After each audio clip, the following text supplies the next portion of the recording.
de mieux manger.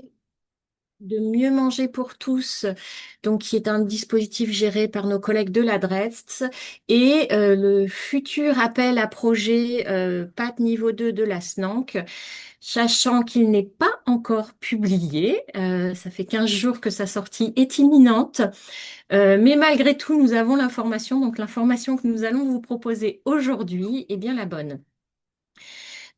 Comme toujours pour ce type de webinaire, je vous remercie de laisser vos micros éteints, de poser prioritaire, enfin, dans un premier temps vos questions dans le chat, mais vous pourrez bien sûr prendre la parole ensuite. Et merci du coup à Hélène et à Lucas du Conseil régional qui nous accompagnent et font l'enregistrement pour nous, vu que nous ne pouvons pas le faire. Voilà. Bah, sans plus attendre, je propose de passer la parole à Emmanuel qui va vous présenter Mieux manger pour tous. Et on vous a adressé le PowerPoint euh, que nous allons suivre maintenant et on va commencer par le dispositif Mieux manger pour tous. Est-ce que vous le voyez? Oui. Oui. Ok. Ok, super. Bonjour à toutes et à tous. Donc du coup, en effet, on va commencer par l'appel à projet Mieux manger pour tous qui est sorti, celui-là, début juin. Donc du coup, comme les années précédentes, il y a un axe dédié au PAT. Donc, qui est l'axe 2. L'enveloppe dédiée à cet axe 2 est comme l'année précédente de 100 000 euros par an sur 3 ans. Donc, ça fait 300 000 euros dédiés au PAT. Donc, on est à enveloppe constante par rapport à l'année dernière. Sur les autres axes, j'ai pas les enveloppes. Donc, l'idée pour vous, si vous voulez donner l'information aux partenaires de votre territoire, c'est de demander à vos dettes ou dettes PP, sachant que sur le mieux manger pour tous au niveau local, globalement, il y a 2,9 millions sur les 3 ans. Donc, il reste une petite marge sur les autres axes. Donc, je vous invite à aller, voilà, vérifier auprès des dettes PP sur les autres axes combien il y a d'enveloppes. Ensuite, donc vous l'avez certainement lu dans le cahier des charges, les priorités de REDS sont encore un peu plus resserrées il faut qu'il y ait un nombre important de personnes en difficulté sociale économique. Il faut que le modèle économique du projet assure sa poursuite dans le temps, qu'il y ait une coopération entre les différents acteurs, actrices du territoire. Et ils veulent plutôt pas de projet one shot et plutôt des projets transformateurs et structurants. Vous entendez pas? Ah, Si. alors apparemment, l'Ariège ne nous entend pas, mais semble être la seule à nous dire ça. Donc c'est plutôt côté Ariège que doit y avoir un problème. Euh, Donald, peux-tu appeler le PTR de l'Ariège, s'il te plaît? Si tout le monde, si tous les autres nous entendent, par contre. Oui, on entend très bien. Ok, On vous entend bien, oui. ok, super, merci. Et du coup, je vois la question de Juliette. Oui, c'est une enveloppe de 300 000 euros par an. Non, pour tous les pâtes, c'est pas par PAT. Du coup, comme je vois ta question, Juliette, je réponds en même temps. Mais non, c'est pas par PAT, hein, c'est l'enveloppe globale de l'axe 2 Sur 3 ans. sur 3 ans. Donc, Ensuite, donc les dépenses éligibles sur cet appel à projet. Merci. je veux pas. Du coup, c'est les dépenses de fonctionnement qui sont liées au projet, les dépenses d'accompagnement et de participation des personnes concernées, et à la marge, les dépenses pour l'achat de denrées, sachant qu'il faut que ces denrées soient saines, locales, mais voilà, que ça reste à la marge. Donc, on est plutôt sur des dépenses d'animation, des dépenses de prestations. Euh, voilà. Et après, on va voir les dépenses inéligibles. Est-ce que tu peux passer aux dépenses? Merci. Donc, en dépenses inéligibles, donc cette année, pas du tout de dépenses d'investissement, pas du tout de temps de coordination, pas d'études et de diagnostics. Et là, j'ai fléché, il n'y aura pas d'expérimentation de sécurité sociale de l'alimentation qui sera éligible. Donc, on ne tentera pas cette année de présenter ce type de projet à la DRETS.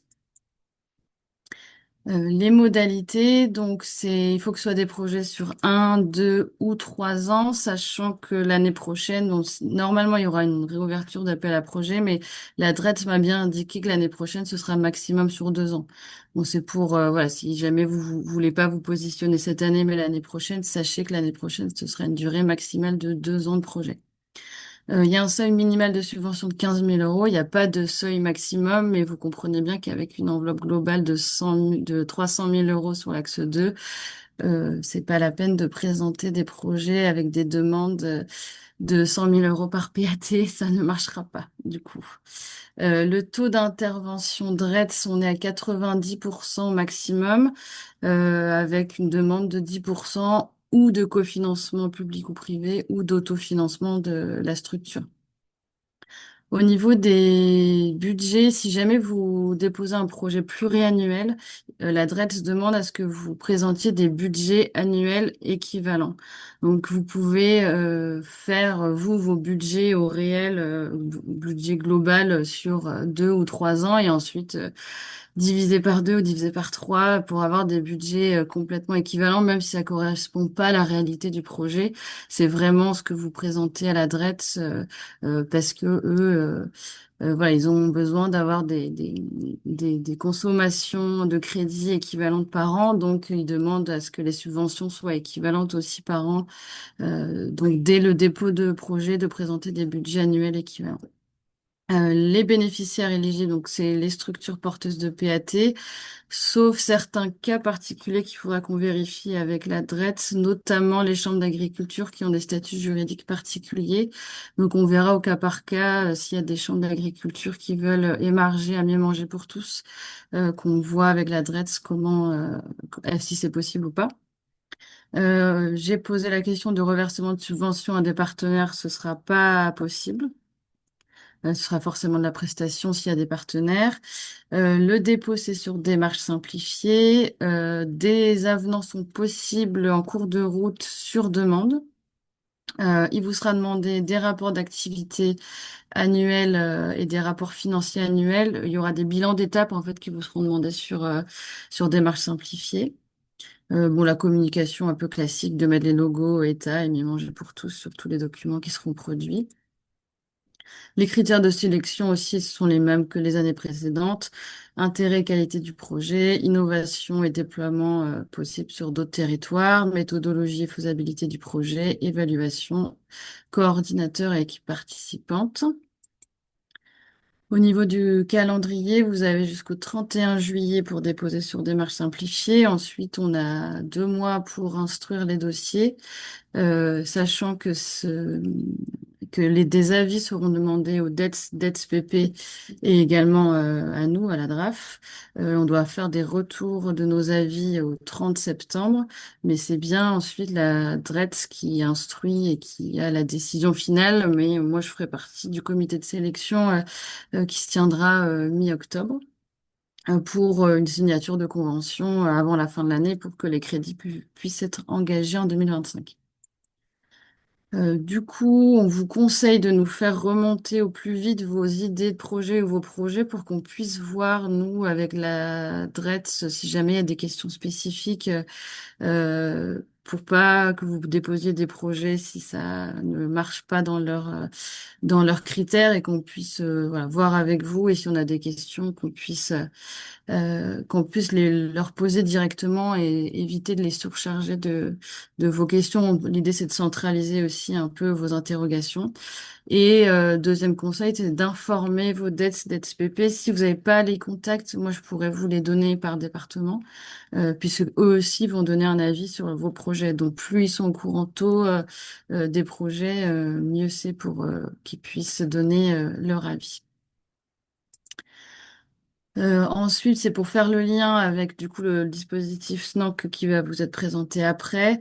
Si vous avez des projets du coup en lien avec la lutte contre la précarité alimentaire, on vous conseille de plutôt oser manger pour tous. Mais ça ne vous empêche pas de déposer le même projet sur la SNANC si jamais c'est vraiment prioritaire pour vous, puisque le mieux manger pour tous, de toute façon, on aura instruit avant, donc on saura au moment de l'instruction de la SNANC si le projet sera lauréat Mieux manger pour tous. Et à ce moment-là, si vous n'avez pas été lauréat, on pourra le basculer sur la SNANC. Et si vous avez été lauréat, on pourra prendre un autre projet plus prioritaire. Donc ça, ce sera à voir entre nous, mais rien ne vous empêche de déposer sur les deux dans un premier temps. Et puis, on verra ensuite avec l'instruction Mieux manger pour tous. Voilà, et ensuite Donc, on vous propose d'ouvrir les questions. Donc, il y en a une première de revenir sur les dépenses éligibles. Alors, quelle était C'était la là. question? C'était revenir sur les dépenses éligibles parce qu'elle n'a pas pu les avoir. Ok. Est-ce qu'il y a besoin de ingénierie de la structure du PAT sur l'accessibilité alimentaire? Alors non, la coordination du ou de la charge d'admission PAT est pas éligible. C'est tout ce qui est coordination euh, par le ou la charge d'admission PAT, ce sera pas du tout éligible. Il faut que ce soit des dépenses soit d'animation d'une autre personne de la structure ou alors de la prestation d'un partenaire, mais la coordination, ça passe pas. Il y a une Donc, question sur la date de démarrage aussi, des actions. alors, juste avant, par exemple, coordination et animation, donc la frontière peut être assez ténue hein, entre ces deux notions, d'où vraiment l'importance, hein, j'insiste lourdement, pardon, mais venez vers nous même quand vous n'en êtes qu'au stade de l'idée pour qu'on vous aide à essayer de cerner, enfin, pour qu'on essaie de cerner ensemble si ça peut passer ou pas et qu'on interroge l'adresse, comme l'a dit Emmanuel, sachant que j'insiste là aussi, ce n'est pas notre dispositif, nous n'en sommes pas décisionnaires. Donc, nous faisons notre maximum pour faciliter les choses, mais on ne peut pas le garantir.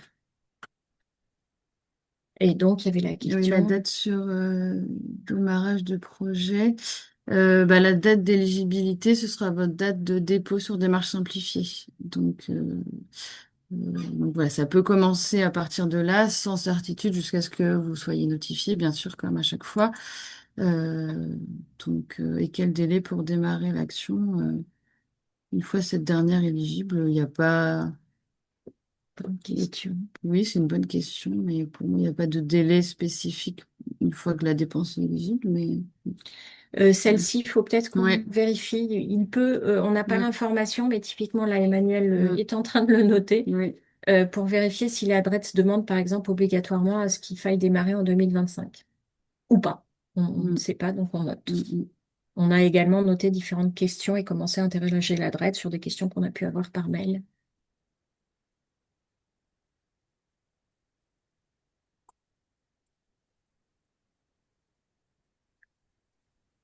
Moi, j'ai une question. Vous avez dit que si les PAT, enfin nous dans notre cas, c'est porté par la Chambre d'agriculture. Et donc là, j'ai pas, si vous êtes allé vite, j'ai pas bien compris euh, le point qui abordait que c'était peut-être pas possible de reverser la subvention. Alors, oui, alors il y a deux choses différentes. Il y a les bénéficiaires éligibles à l'appel à projet. C'est au niveau de la structure juridique en fait des bénéficiaires. C'est soit des collectivités, soit des SIC, soit des associations. Et c'est vrai que les chambres d'agriculture ont des statuts particuliers. Et la DRETS n'a pas forcément l'habitude de traiter avec ce type de structure et on se pose la question si ce serait éligible pour eux au niveau juridique, en fait, au niveau convention, pour en termes de type de bénéficiaire. Après, pour l'autre partie de la question sur les reversements, c'est par rapport à nous, au niveau de nos conventions DRAF, il est possible de faire des reversements de subventions à des partenaires. Dans le cadre de Mieux manger pour tous, ce sera pas possible. Et en ce qui concerne la question du statut des chambres, hein, qui avait été que nous avait soulevé déjà l'année dernière la DRETS, mais sans que ça soit complètement tranché, là, il faut qu'on échange en direct avec vous si effectivement vous envisagez de d'y poser et qu'on fasse le lien avec la DRETS. Alors, c'est vrai qu'on avait déposé un dossier l'année dernière et qu'on a eu zéro nouvelle. Enfin, ça. Donc je sais Alors pas ça, si de c'était l'adresse ça qui avait. directement, Non, non, effectivement, ça c'est. Alors donc nous, Clémence, je pense, était revenue vers vous, mais effectivement, l'adresse a pour habitude de ne pas prévenir tout le monde, c'est-à-dire qu'elle va prévenir les lauréats, mais ceux qui n'ont pas de nouvelles, c'est qu'ils ne sont pas lauréats. Oui, mais du coup, je sais pas, est-ce que c'était le statut chambre Non, d'agriculture c'était qui pas le avait posé statut. problème? C'était pas ça, d'accord. Non, non, c'était pas le statut. C'est pour ça que du coup, on n'a pas fini de creuser la question avec eux. Mais non, non, c'était pas le statut. Non. Ok, en tout cas, je reviendrai vers vous le cas échéant. Merci. Oui, bonne question, Audrey. Oui, moi je pense que oui, s'il y a des partenaires qui peuvent déposer sur les autres axes, ça peut être bien de les inciter à le faire et sur certaines actions et certains projets, que ce soit le PAT qui dépose en son nom propre, si certains partenaires peuvent pas déposer de leur côté. Ça peut être bien de multiplier les dépôts sur un même territoire si entre le PAT et des partenaires de lutte contre la précarité alimentaire. Je pense que c'est préférable de multiplier les dépôts, oui. Oui, là, on est vraiment dans une logique différente de celle que certains d'entre vous ont pu connaître avec le plan de relance. C'est-à-dire qu'au plan de relance, on vous demandait de jouer votre rôle d'animateur de politique publique et de regrouper les dépôts de tous les partenaires du territoire et de les gérer. Là, c'est vraiment le contraire. C'est-à-dire vraiment, quand il n'y a pas de reversement possible, vous pouvez candidater sur ce que vous portez vous en direct, mais quand ce sont des partenaires, alors soit c'est de la prestation pour vous, soit effectivement, comme dit Emmanuel, il vaut mieux candidater sur les autres axes, d'autant plus que le contour des différents axes n'est pas exactement le même et qu'il y a peut-être des possibilités sur certains axes qu'il n'y a pas pour les PAT, par exemple. Excusez-moi, du coup, ça signifie qu'on ne peut pas porter pour les structures, en fait. Sauf en prestation. Ouais, ok. Merci. En prestation, c'est tout à fait possible. Ce qui n'est pas possible, c'est en partenariat avec convention de reversement. Ok. Et il y en a en cours en prestation, hein, donc ça pose vraiment aucun souci. C'est juste par rapport au montant, en fait. Aussi. Ça restreint les Oui, ça restera un possibilités. terme de montant pour Mm. respecter les marchés. Et est-ce qu'il y a une procédure spécifique si on doit, par exemple, si plusieurs partenaires du territoire portent des projets similaires, mais chacun dans son propre champ, mais ça fait une action globale, c'est pas très clair ce que je dis. Comment il faut le matérialiser? C'est un dépôt par partenaire et on fait une lettre collective sur un projet global? Pas du tout. C'est une bonne Bonne question. question. Oui, là, comme ça, je dirais un dépôt par partenaire avec une lettre de soutien, par exemple, du PNR, en disant que c'est un projet global qui est soutenu par le PAT du PNR.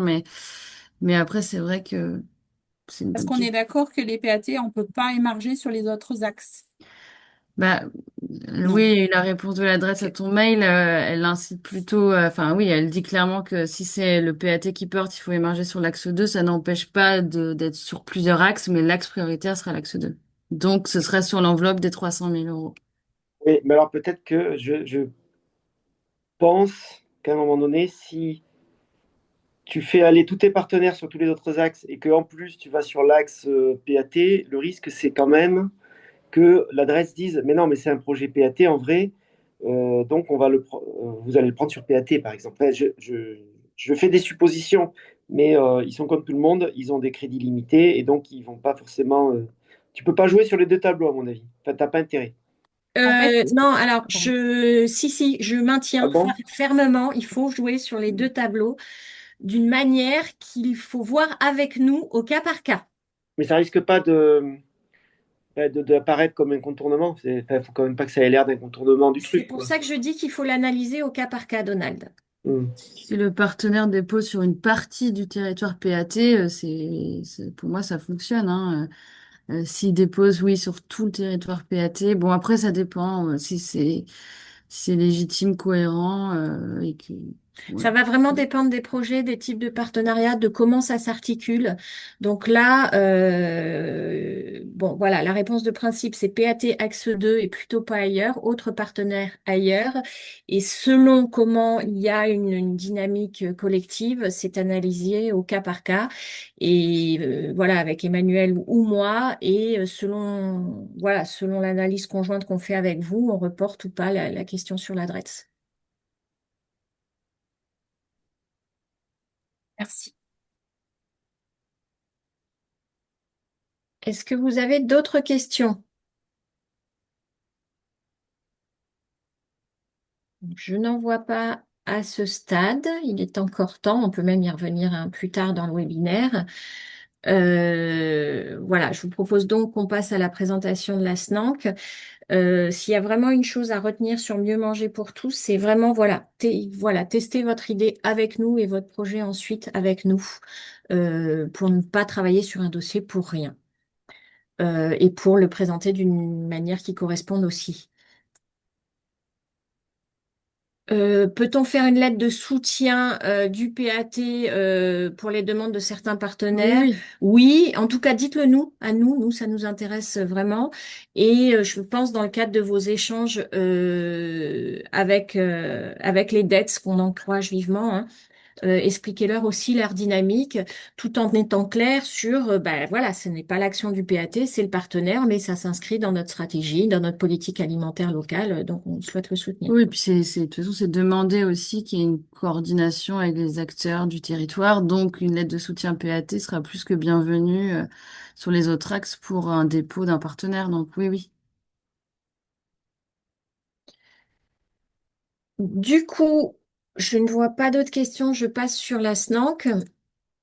Donc, quelques petites diapositives sur lesquelles je vais pas insister, hein. Donc, ce dispositif, donc on le met en œuvre pour la deuxième année dans le cadre de la SNANC, hein, Stratégie nationale alimentation, nutrition, climat, pardon.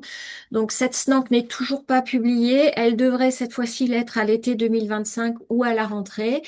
Elle a été en consultation auprès des conseils nationaux de l'alimentation, de la transition écologique, de la politique de lutte contre la pauvreté et l'exclusion sociale et de la Conférence nationale de la santé.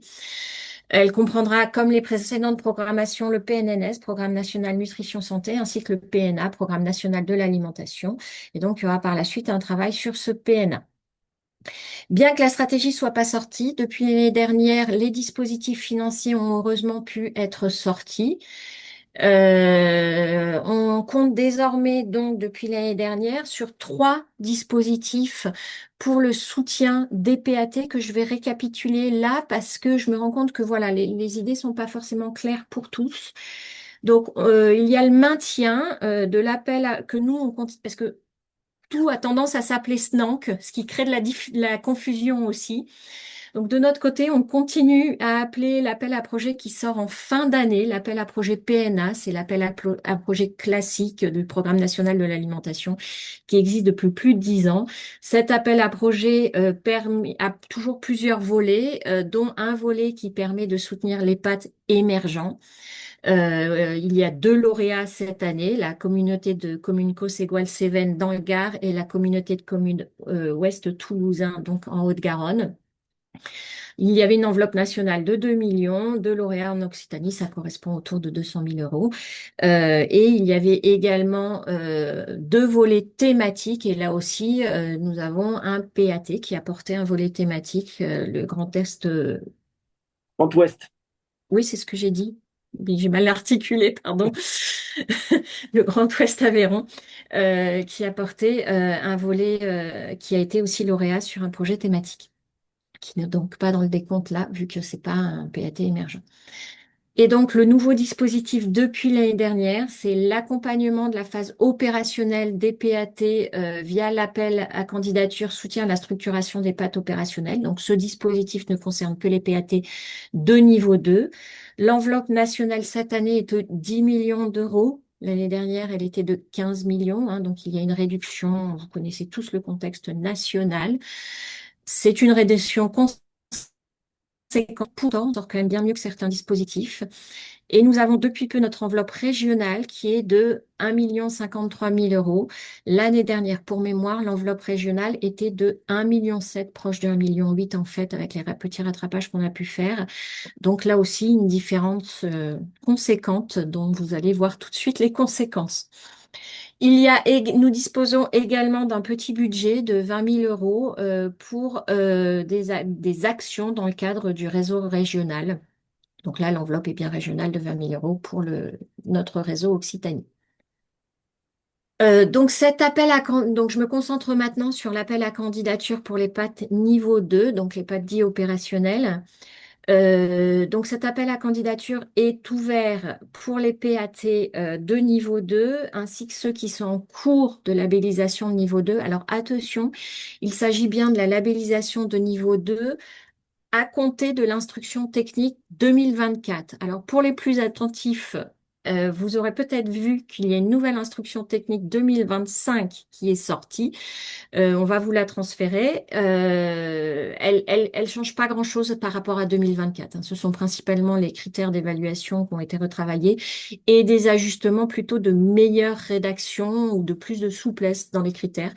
Donc voilà, ce sont vraiment alors, tant qu'à faire, référez-vous à celle de 2025, mais ça change rien entre ceux qui ont été, enfin voilà, ceux qui ont été labellisés selon l'instruction technique de 2024, c'est valable pour le niveau 2. En revanche, ceux qui ont été labellisés niveau 2 avant 2024 et qui n'ont pas fait la mise à jour de la labellisation niveau 2 l'année dernière doivent la faire pour pouvoir être éligibles. La grosse différence donc de ces deux instructions techniques 2024-2025 par rapport aux précédentes, c'est notamment un très net renforcement du caractère systémique des PAT avec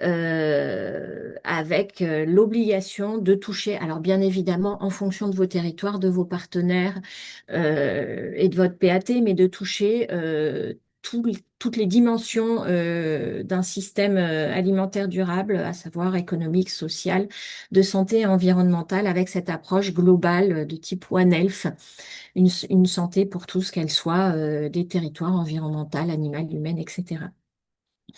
On insiste beaucoup sur cette labellisation, hein, donc toute l'équipe est en train de faire le tour de tous les PAT niveau 2 ou niveau 1 dans la perspective d'un dépôt niveau 2 pour vraiment évaluer ensemble les attendus de cette labellisation niveau 2, sachant que bien évidemment, là aussi, c'est une labellisation à 5 ans, il y a une marge de progrès. On ne vous demande pas d'être au top sur toutes les dimensions dès le départ, mais de bien analyser avec vous cette marge de progrès sur les 5 ans. C'est très important. Le PNA, depuis toujours, est un programme interministériel. Il l'est de plus en plus et ça a des conséquences très concrètes. Mieux manger pour tous qu'on vient de présenter. Il y a un axe PAT, ce qui n'existait pas auparavant sur des budgets gérés par la cohésion sociale. Donc, il faut vraiment pas négliger cette interministérialité, pardon. Voilà, les différents ministères, pareil, sur l'appel à projet PNA, la santé comme la cohésion sociale et l'ADEME et l'environnement mettent des budgets. Et tous ces trois dispositifs sont inscrits dans le cadre de la planification écologique. Concrètement, comment ça se passe? Soit vous êtes déjà labellisé ou mis à jour de niveau 2, instruction technique 2024 ou 2025, vous déposez directement. Soit vous n'êtes pas, vous êtes encore en niveau 1 ou alors vous êtes en niveau 2, ancienne version. Dans ce cas-là, vous devez faire au plus tard un dépôt concomitant soit d'une labellisation niveau 2, donc instruction technique 2025, soit d'une mise à jour niveau 2, pour ceux qui sont déjà niveau 2 ancienne version, et votre dépôt SNANC. Dans le pire des cas, nous aurons une instruction conjointe des deux dossiers. Voilà pour ça. Si petite précision également, pour les PAT encore niveau 1, mais qui souhaitent devancer la fin de leur labellisation niveau 1 en déposant un niveau 2 pour pouvoir être éligible à cet appel à candidature, vous pouvez le faire également. Je vais vais passer la parole à Emmanuel, là aussi, sur les dépenses éligibles, etc. Et je vous présenterai ensuite quelle est notre stratégie cette année par rapport à cette nouvelle appel à, cet appel à candidature. Alors, pour les dépenses éligibles, pas grand-chose de nouveau par rapport à l'année dernière. Donc, ce sont les dépenses nécessaires à la réalisation d'une ou plusieurs actions structurantes du PAT. Il faut que les actions se déroulent sur le territoire du PAT et qu'elles soient inscrites dans votre plan d'action, qu'elles soient engagées directement par votre structure ou là, pour le coup, par un de vos partenaires, puisque des reversements de subventions sont possibles. Et les dépenses sont éligibles à partir de votre dépôt sur démarche simplifiée. Les dépenses directes éligibles, donc les dépenses de personnel hors personnel permanent d'organismes publics, on a essayé voilà, de se battre pour que ça passe cette année, mais ça ne passe pas encore cette année.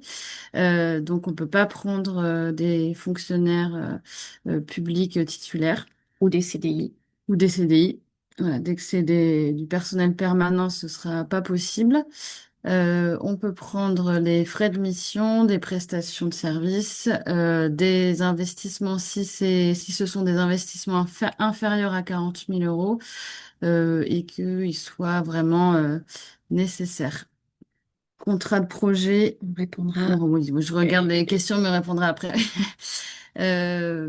Voilà, ensuite les dépenses indirectes. Est-ce que tu peux passer? En dépenses indirectes, on peut prendre les dépenses de structure si vous ne les avez pas ventilées dans les dépenses directes citées précédemment.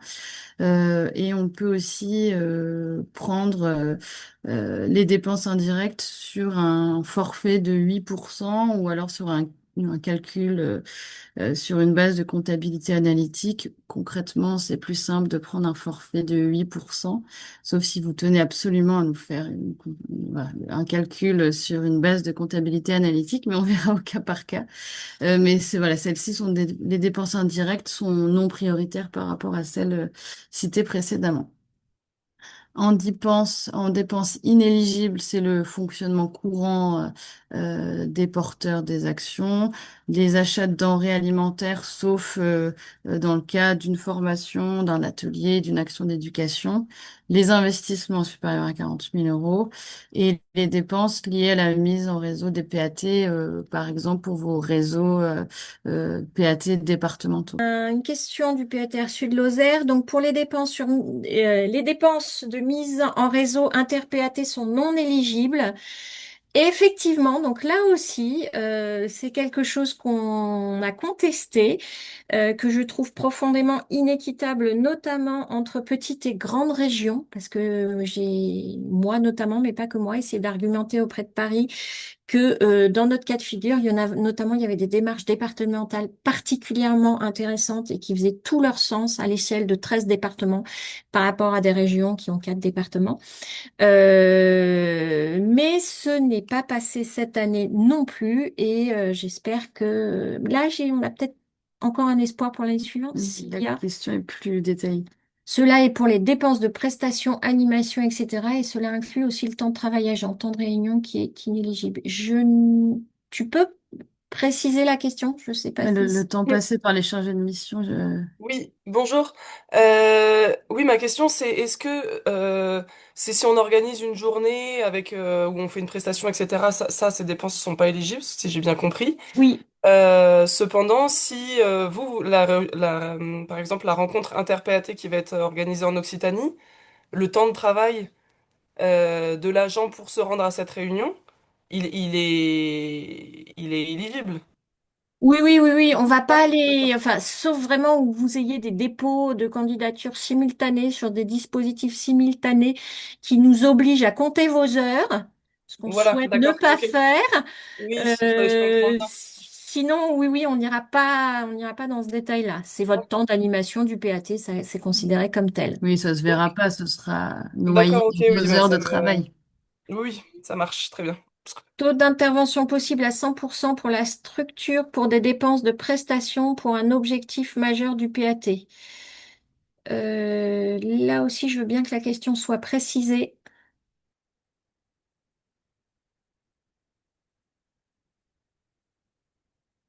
C'est un PETR, mais je ne sais pas lequel. C'est pas marqué. Bon, En tout cas, s'il y a un point, c'est que c'est 70% de global, de toute façon. Nous, on entend 70% sur la globalité du projet. Donc, s'il y a des lignes à 100%, c'est possible, normalement. En fait, par action, oui, ça peut être possible, mais comme l'a dit Donald, au global, ça sera 70%. Je vais venir après sur les estimations de montant et comment on va sélectionner.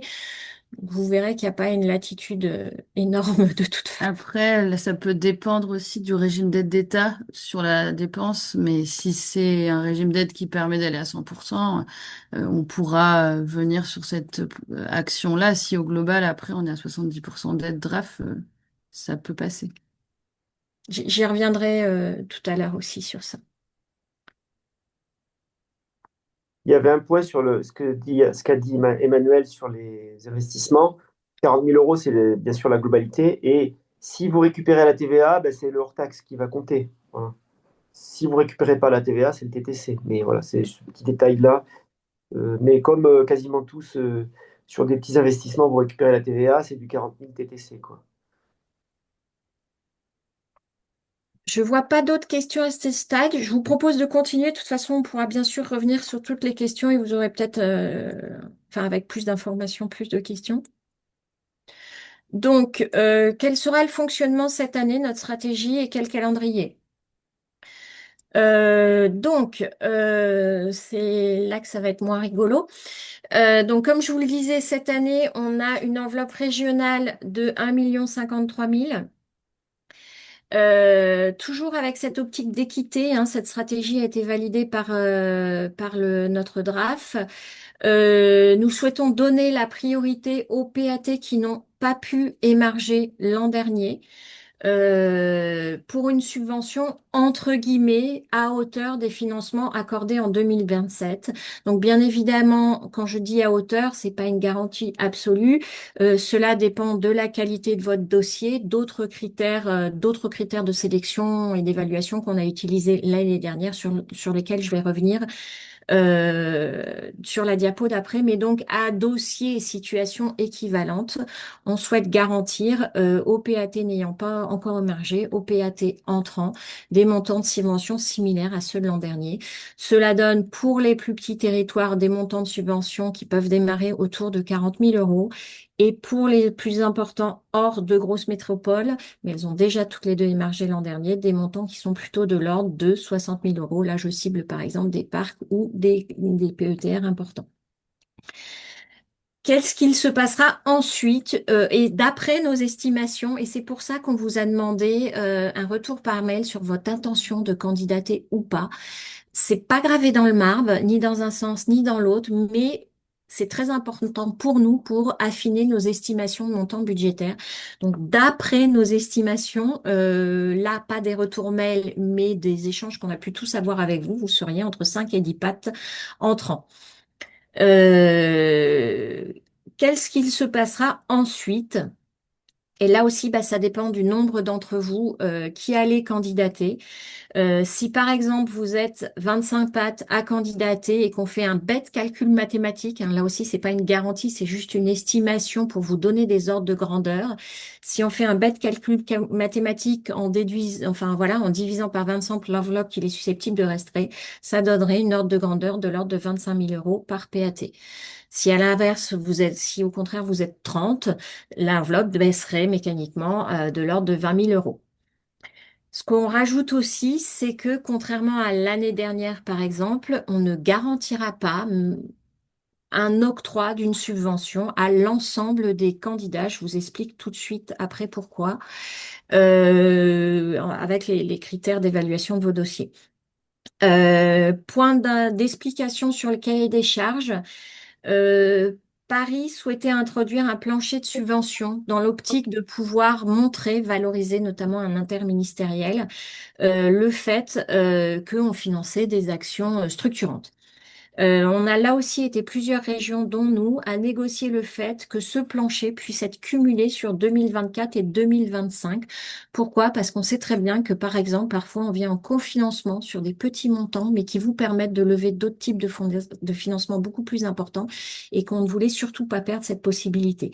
Donc, cette histoire de plancher à 40 000 euros que vous verrez dans le cahier des charges, elle est bien sur un calcul cumulé 2024-2025 pour ceux qui ont déjà émargé l'année dernière. Et je ne l'ai pas dit clairement, mais ça se sous-entend. Ceux qui ont donc émargé l'année dernière peuvent bien recandidater. Quels vont être nos critères de sélection des dossiers? Donc j'ai repris sur le premier pavé les critères que vous allez trouver dans le cahier des charges, hein, des critères très classiques de cohérence de l'objet de la candidature. Alors cohérence avec la globalité du PAT dans votre dossier de labellisation, caractère fédérateur, pérennisation, faisabilité, méthodologie, suivi et évaluation, impact et valorisation des actions. C'est là que je vais revenir sur les taux d'aide. Nous allons faire, comme certains l'ont connu sur le plan de relance, une instruction détaillée de vos postes de dépenses. Ça veut dire quoi concrètement? Que peut-être vous nous présentez une action à 80% et on va vous dire, OK, celle-là, on veut bien la prendre, mais on veut la prendre à 50. Ça va nous permettre de moduler les montants qu'on va vous octroyer. On s'octroie également le droit de refuser certaines dépenses non prioritaires. Emmanuel a cité, par exemple, les charges indirectes. La prise en charge différenciée de l'animation. On considère que certains territoires ont plus de difficultés que d'autres à obtenir des financements de par leur situation ou de par le fait qu'ils puissent émarger à certains dispositifs ou pas. Etc. C'est en fait exactement ce qu'on a fait pendant le plan de relance et ça permet en fait de moduler le montant de subvention qu'on va vous octroyer derrière, sachant que, je vous le dis tout de suite, on y reviendra après, vous aurez de toute façon une flexibilité dans l'exécution ultérieure, comme ça a toujours été le cas. On aura, comme l'année dernière, une attention régionale particulière au renforcement de la transversalité des plans d'action des PAT. Cela va être un lien direct avec ce qu'on a repris tout à l'heure sur la labellisation niveau 2. On attend à peu près de tous d'entre vous, pas dans les mêmes proportions ni sur les mêmes sujets, mais une marge de progression sur les 5 ans. Et donc, on est cohérent par rapport à ça, par rapport au financement. Et on aura aussi la possibilité, lorsqu'on considère qu'il y a des projets exemplaires, parce que voilà, alors exemplaire, ça peut être sur différents critères, sur certaines thématiques, peut-être de financer plus certains territoires sur certains projets de par l'exemplarité de ces projets-là. C'est tous ces critères-là et la faiblesse des montants qui font que peut-être, on ne le sait pas aujourd'hui, on n'a pas décidé de le faire, mais ça peut arriver.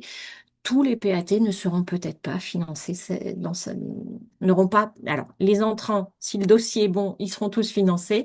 Les compléments, peut-être pas tous, on ne le sait pas au jour d'aujourd'hui. Il y a il y a des petites confusions par rapport aux histoires de plancher et de plafond. Oui. On va Alors, y pour que ce soit revenir, clair, Donald, je finis non, le mais paquet et on va y juste pour que ce soit revenir. clair pour tout le monde, personne n'a eu 150 000 euros sur l'an dernier. Mais- Donc, vous avez tous le droit de recandidater.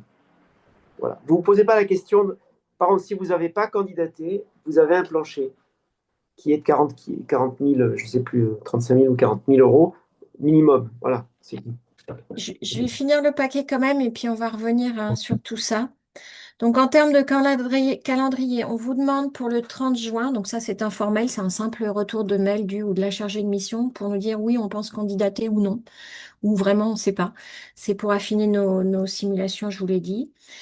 Comme d'habitude, et ça sera devant l'été, on s'en excuse, hein, mais c'est pas nous qui décidons. On vous accompagne hein, tant sur le dossier de labellisation que sur la candidature. Alors on relit pas votre candidature, on peut relire votre dossier de labellisation parce qu'il n'y a pas d'enjeu financier. On ne relit pas votre candidature, mais par contre oui, on répond à vos questions. On vous demande la date pour répondre à l'appel à candidature, c'est le 15 septembre. Alors oui, c'est pendant l'été. Oui, ça revient au même calendrier. vraiment pas optimal, c'est peu de venir de l'an dernier. On n'est malgré tout pas dans la même configuration. Vous l'avez bien compris, il s'agit de petits dépôts de candidature, malheureusement, cette année. Ne nous déposez pas un dossier à 150 000 euros, on ne pourra pas le prendre. Septembre-octobre, instruction des dossiers. Donc, nous demandons des avis à l'intégralité des directions départementales de l'État. Donc, ça veut dire DDT, DETS, DETS-PP, DDPP, aux délégations départementales de l'ARS, à nos collègues en draft, bien sûr, et je sais que nos collègues en DRETS, DREAL, ADEME et ARS mobilisent également leurs collègues ainsi que le conseil régional. France Agrimaire. Nous avons, comme l'an dernier, déjà entamé une coordination avec le dispositif coopération du conseil régional dont on sait d'ores et déjà que vous êtes 7 ou 8, je ne sais plus, à avoir candidaté. On a les noms. Donc un comité de sélection qui arrivera à la mi-octobre. Pour un conventionnement, dès que possible derrière, mais là aussi je me fais pas d'illusions, ça ira jusqu'à fin novembre. Par contre après, c'est trop tard. Sinon, l'enjeu pour nous est encore cette fois-ci d'engager les crédits dès cette année. Sinon, on les perd. Et je l'ai mis, on n'a aucune information à ce stade sur le sujet, mais comme d'habitude, si on a la possibilité de récupérer du reliquat des autres régions, on sera candidat à le faire, sachant que l'année dernière, par exemple, ça s'est joué sur 2 jours. Donc, il faut, dans ce cas-là, vous comme nous, être extrêmement réactifs. Encore une fois, j'en parle sur le principe. Au jour d'aujourd'hui, on n'a aucune information à ce stade. Il ne faut pas se faire de grandes illusions. Les enveloppes sont petites partout. Je dis encore les consignes et après, je propose de répondre à toutes les questions du chat et vous pouvez bien sûr prendre la parole. Donc, comme je l'ai dit, c'est un calendrier très court et estival, mais des candidatures malheureusement plus simples, avec des montants de subventions estimés qui restent faibles. On avait aussi demandé plusieurs régions à Paris si on pouvait repartir de vos dossiers de l'an dernier. La réponse est non. Donc, vous êtes obligé de redéposer. Vous pouvez très bien redéposer la même chose que l'année dernière. On ne s'en choquera pas. Actualisez-le tant qu'à faire et adaptez-le au montant. Lorsqu'il y a lieu, on vous demande, bien évidemment, enfin, on vous demande une répartition claire entre les actions et entre l'animation et les actions. On vous demande si c'est possible pour vous de prioriser vos dépenses. Et là aussi, vous avez le choix, comme l'an dernier pour ceux qui ont candidaté, de déposer une candidature et d'obtenir une subvention sur 1, 2 ou 3 ans. Voilà. On reviendra ensuite plus précisément sur les critères d'éligibilité, les régimes d'aide et les règles de financement. Je vous propose qu'on réponde déjà aux questions sur ce paquet-là. Vas-y, Donald, parce qu'on n'a pas tout l'historique. Oui, oui, oui, il y avait une confusion entre plancher et plafond. Donc, c'est bien un plancher de 40 000 euros cumulés sur les 2 ans, ce qui vous permet, si, voilà, pour ceux qui ont émargé l'année dernière, de demander moins de 40 000 euros. Si vous avez, enfin, voilà, s'il y a besoin de moins. Et sinon, en effet, le plafond cumulé est de 150 000 euros sur les 2 ans. Ouais. Donc, en effet, avec 50 000 euros l'année dernière, vous avez de la marge pour émarger cette année. Donc, aussi bien Voilà. plancher que plafond n'est pas un sujet. Enfin, sauf pour les entrants en ce qui concerne le plancher. Voilà, pour les Voilà. nouveaux candidats, c'est minimum 40 000 euros de subvention qui est de. Enfin, voilà, il faudra demander minimum 40 000 euros de subvention. Voilà. Il n'y a pas de plancher pour ceux qui ont déjà fait. Par contre, il y a un plafond. Et pour ceux qui n'ont pas encore déposé, il y a un plancher et un plafond. Donc ça, je pense que ça pose plus de problème. Il y avait Alors, une question de de... Lisa, oui. Alors, c'est un point d'attention pour moi et je vous invite notamment, quand vous avez des échanges avec nos collègues en délégation départementale, d'être extrêmement pédagogique sur le sujet. Nous essayons pour notre part de l'être avec eux ainsi qu'avec nos collègues régionaux et parisiens. Ça concerne la transversalité. La réponse, je lis la remarque de Lisa parce que je la trouve très pertinente. La réponse à l'AAP ne couvre qu'une partie du plan d'action d'un PAT. par définition, surtout vu les montants et vu tout ce que vous faites. La candidature à l'AAP ne reflètera pas cette transversalité. Pour autant, c'est un des critères du cahier des charges, on est d'accord. Elle sera jugée sur l'ensemble du plan d'action. Oui.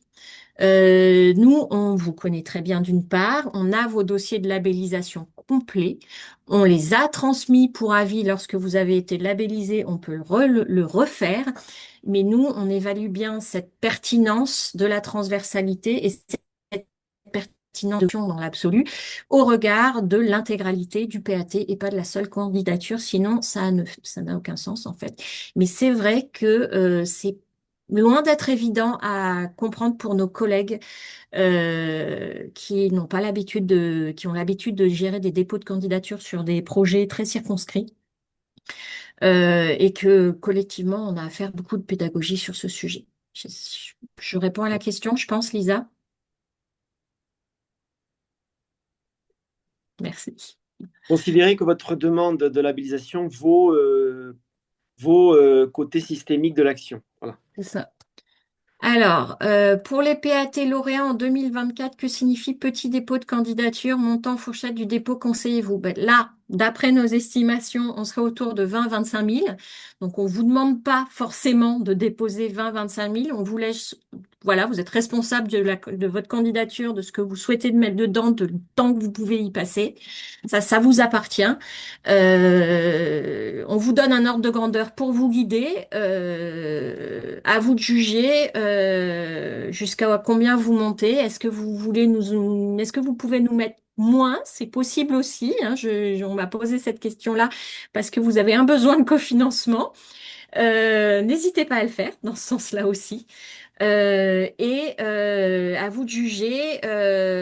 Moi, je conseillerais mettez un peu plus au cas où on est du reliquat ou au cas où on est un peu plus de marge parce que vous soyez moins à candidater. Mais voilà, sans strictement aucune garantie ni sur le reliquat ni sur le nombre de candidatures. C'est vraiment à vous de juger. Là, ça vous appartient. On est le plus transparent possible.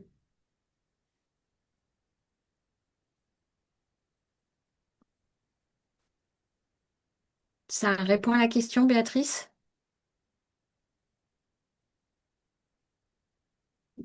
Je vais considérer que oui. Euh, c'est bon. Aviez-vous d'autres questions Alors, OK pour valoriser des dépenses de prestations en cofinancement de notre démonstrateur territorial. Oui, oui, oui, on est d'accord. Oui. On peut être cofinanceur, alors modulo régime d'aide, hein, mais donc celui-là, oui, c'est bon. Il faudra voir le régime d'aide qui était appliqué au démonstrateur territorial sur les dépenses précises, mais dans... Sur le principe, Oui, on est d'accord pour tout cofinancement tant qu'on a le droit de le faire par le régime d'aide. des doubles financements État sont possibles. C'est ça la question derrière. Je vais peut-être en profiter quand même, je l'ai évoqué, mais pour revenir sur le régime coopération.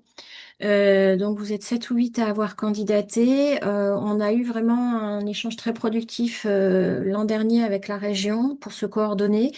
Ça s'engage exactement de la même manière cette année, donc on est très content de ça parce que bah, ça, voilà, ça nous facilite les instructions et ça permet d'optimiser les financements. Soyez très clairs, vous l'avez été normalement dans vos candidatures auprès de la région.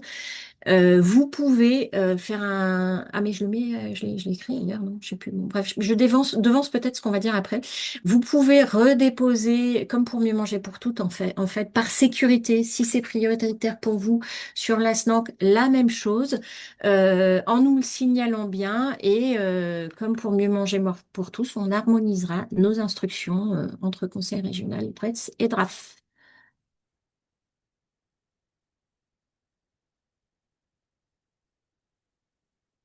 Bon, on passe à la suite.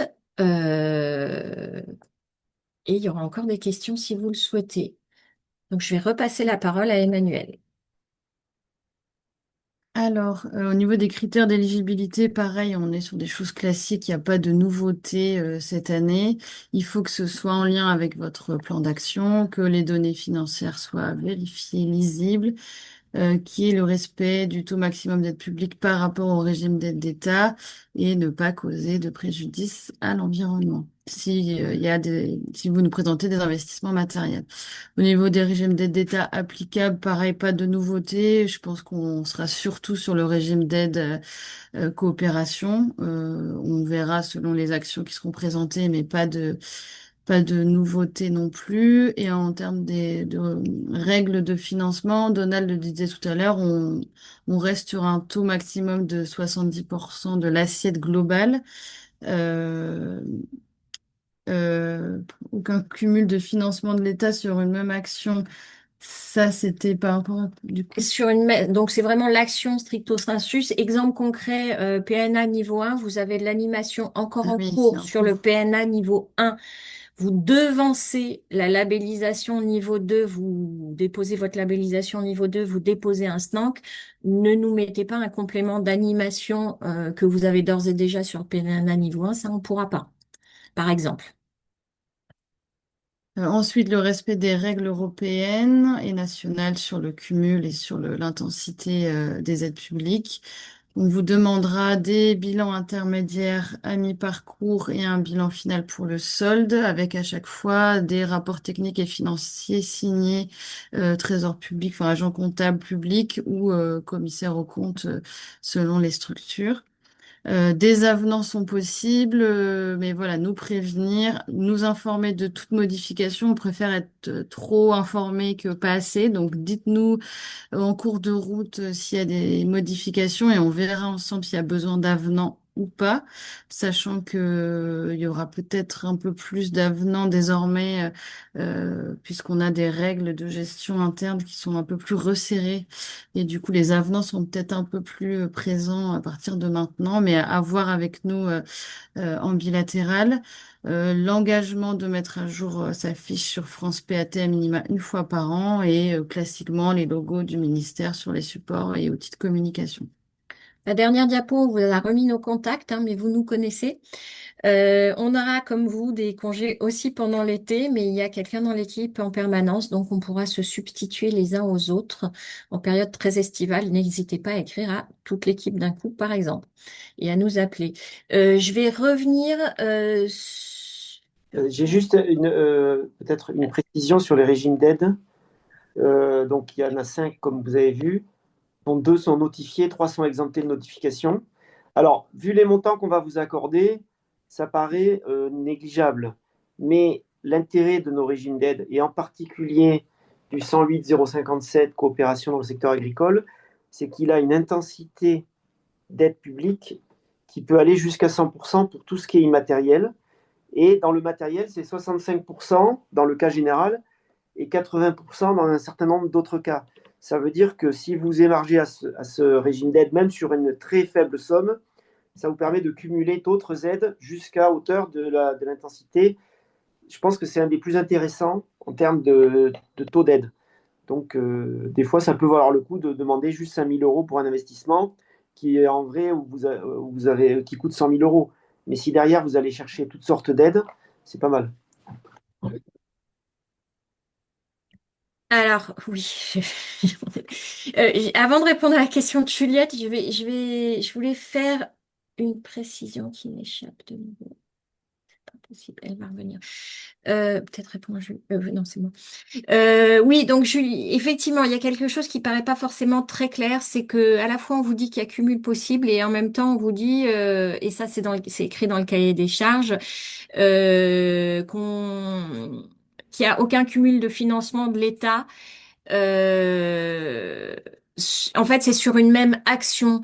C'est-à-dire que l'exemple que j'ai pris volontairement, on est vraiment sur la même ligne de dépenses, animation dans l'exemple que j'ai pris. Mais peut y avoir des cumuls sur d'autres lignes de dépenses, par exemple. D'autant plus que, comme l'a expliqué Donald, dans la majeure partie des cas, on est sous couvert d'un régime d'aide qui peut permettre de monter à 100% de subvention. Donc, dans ce cas-là, un cumul de subventions État est possible. Ça, vous inquiétez pas, posez-nous les questions concrètement et de toute façon, à l'instruction, c'est des choses qu'on va vérifier nous aussi, donc on corrigera. Là, c'est vraiment lié à la reconnaissance niveau 1. En fait, on peut pas, sur une même action, cumuler une action financée draft sur du niveau 1, puis du niveau 2 sur une même action, quoi.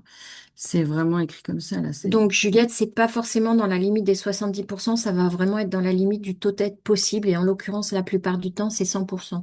Alors, je mets quand même ma casquette de chef rabat-joie. Ça veut pas dire que nous, on va vous donner du 100% sur les actions dans le respect du 70% global. On a quand même des habitudes de subventionnant différentes. On accepte parfois de prendre à 100% des actions, par exemple liées à la précarité alimentaire, mais en règle générale, on les prend pas à 100%. Et de toute façon, vu les montants, autant sur le plan de relance, on pouvait jouer sur les taux entre les lignes. Là, vu les montants, il n'y aura pas beaucoup de lignes, donc on se rapproche des 70% dans tous les cas de figure.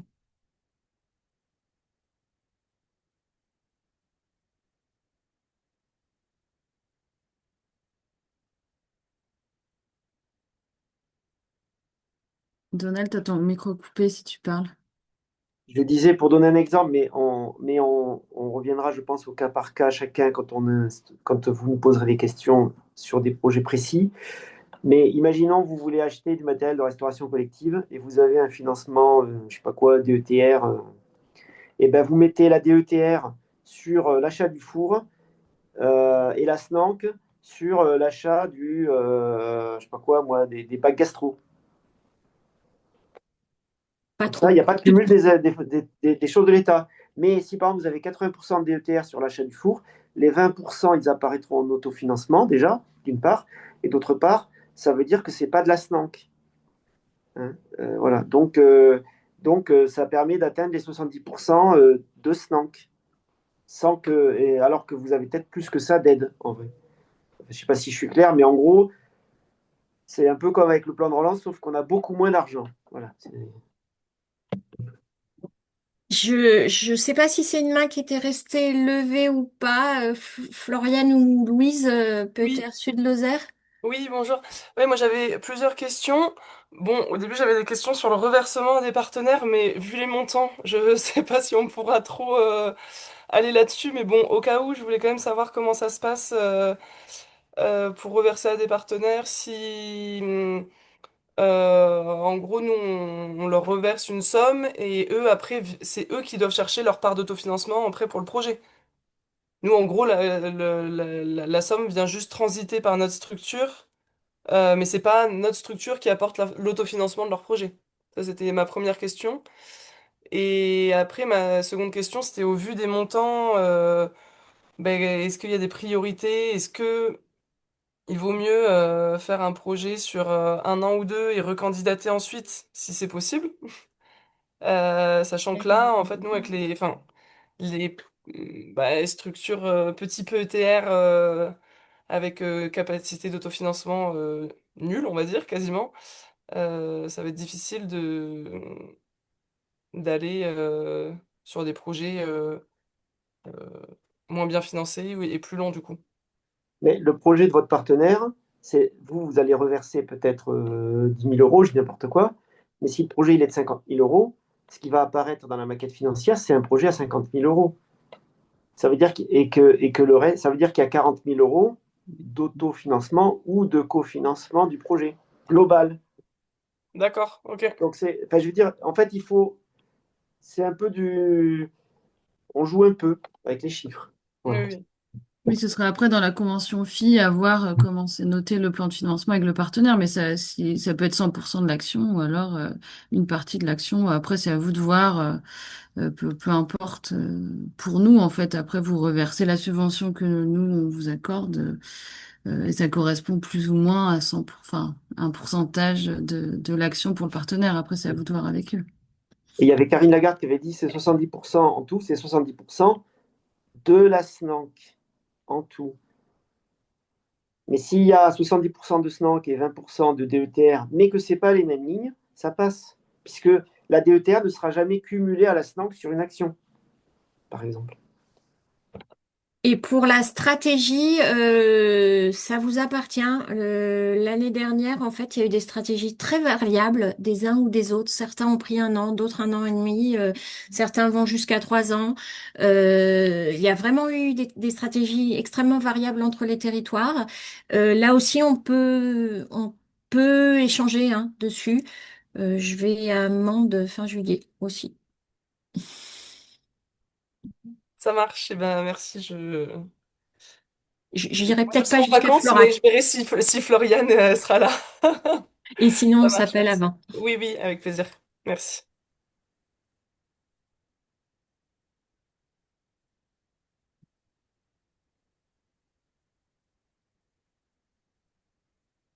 Est-ce que vous avez d'autres questions?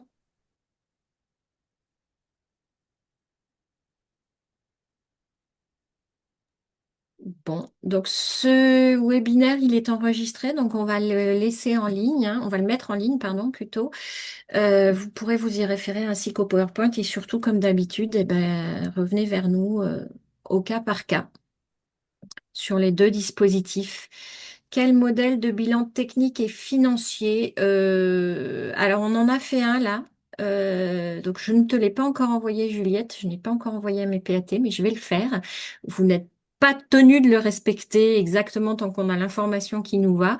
Mais ça, voilà, ça peut vous guider. Oui, c'est pas un modèle de Paris, c'est nous qui avons fait un modèle pour vous guider. Donc voilà, c'est un modèle, pas besoin de le remplir stricto sensus. Et mea culpa, le 34 et le 48 ne l'ont pas eu encore, mais ça va venir, ça vient, ça vient. Oui, état récapitulatif des dépenses, oui, que ce soit pour les versements intermédiaires ou pour le solde et signé comptable. De la structure porteuse, des partenaires. Les partenaires, c'est vous qui voyez s'il y a une convention fille, vous voyez avec vos partenaires ce que vous leur demandez à eux. Mais après, il faudra que nous, ce soit bien tracé le reversement de la subvention aux partenaires en question. Un minima, et si c'est plus, enfin, je doute que là, il y ait beaucoup lieu, mais dans le plan de relance, il y avait des situations plus complexes où c'était effectivement mieux d'avoir les partenaires. Là, voilà, l'important, enfin, un strict minima, c'est que vous, le reversement de la subvention soit tracé et qu'on ait une signature là-dessus. Oui, alors oui, question, oui, il faudra une délibération pour démarche simplifiée. Alors pareil, hein, si la délibération, vous l'avez pas encore, qu'elle arrive une semaine ou 15 jours après, vous déposez et vous nous dites par mail, j'ai pas encore la délib, mais je vais la voir. Je partage aussi quelque chose que m'ont dit certains PAT. Les habitudes de délibération sont pas forcément les mêmes. Certains arrivent à délibérer avec pas forcément sur le dossier de candidature en tant que tel, même s'il peut y être, mais en tout cas avec une marge de manœuvre derrière, donnant pouvoir, signature, enfin tout dépend les rédactions, hein, au président de la structure pour signer, par exemple, un avenant qu'on vous proposerait en dernière minute, très rapidement. Si vous avez possibilité d'introduire ce genre de souplesse dans vos délibérations, faites-le. Et il y a un point aussi, on a oublié de le citer, mais qui est important et en plus qui est tout à fait vérifiable en permanence par notre administration centrale, c'est l'effectivité de la déclaration dans ma cantine des restaurants relevant de votre compétence pour ceux qui ont une compétence en restauration collective. Donc, préparez un argumentaire si vous n'avez pas fait les télédéclarations. Enfin, si les restaurants collectifs relevant de votre compétence, il n'y a pas eu de télédéclaration cette année. Et, et assurez-vous qu'ils soient au moins tous inscrits, déjà, et qu'ils télédéclarent en 2026, quoi. Alors, on va pas, on va pas vérifier là hein, pour vous déclarer Non, éligible mais si vous ça avez risque de déclaré à vérifier. ma cantine. Mais effectivement, il y a une vigilance parisienne très forte. Hein. Les PAT que j'ai en direct, moi, le savent. Je fais un beau laïus à chaque fois sur le sujet, donc j'en profite, je refais le laïus. Il y a une vigilance parisienne extrêmement forte sur la déclaration ma cantine. Encore une fois, ça touche les restaurations qui dépendent de vous. Vous avez une obligation de moyens et de résultats sur celles qui dépendent de vous. Vous avez une obligation de moyens sur celles qui ne dépendent pas de vous. Voilà, donc c'est pour ceux qui, par exemple, des intercos qui ont la compétence en restauration scolaire, si ça n'a pas été fait cette année, je vous invite dans votre dossier DS à indiquer c'est vrai, on n'a pas fait, mais parce que je sais pas quoi, il y a eu tel problème, mais on est prêt à le faire l'an prochain. D'ailleurs, tout le monde est inscrit. Enfin, un truc comme ça. Parce que de toute façon, les dossiers démarches simplifiées peuvent être consultés aussi par Paris. Voilà, je vous invite à le faire par prudence. Attends, j'ai pas. Excuse-moi, Donald, j'étais en train de prendre note. Tu as dit quoi? Qu'il le fasse où? Non, mais que dans leur dossier, à un moment donné, il y a une phrase pour expliquer si jamais vous n'avez pas télédéclaré, pourquoi vous ne l'avez pas fait. Non, moi, je l'écrirai pas. Moi, je ne laisserai pas de traces écrites Bon, enfin, bon. dans l'échange avec nous. Ouais, bon, enfin, après, Pour qu'on ait les éléments, par contre, oui. ouais, bon, enfin, en tout cas, c'est un élément indiqué comme de recevabilité de la candidature. Donc, moi, je vous invite quand même à être attentif à ça. Euh, et à prévoir en tout cas au moins un argumentaire si jamais on était contraint de vous demander un argumentaire là-dessus.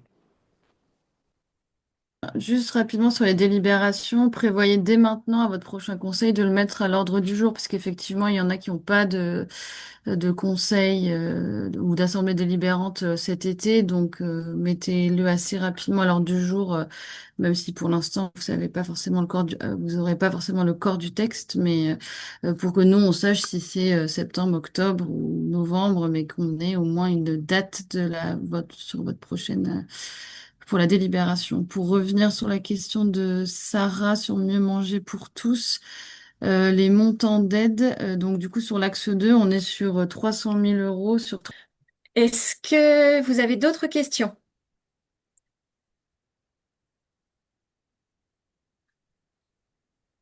Bon, je n'en vois pas d'autres. Ben, écoutez, merci beaucoup à tous de votre participation. Vous avez été très nombreux et à bientôt par mail et par téléphone, je n'en doute pas. Allez, au revoir tout le monde. Merci à vous. Bonne journée. Merci, bonne Merci, au revoir. journée.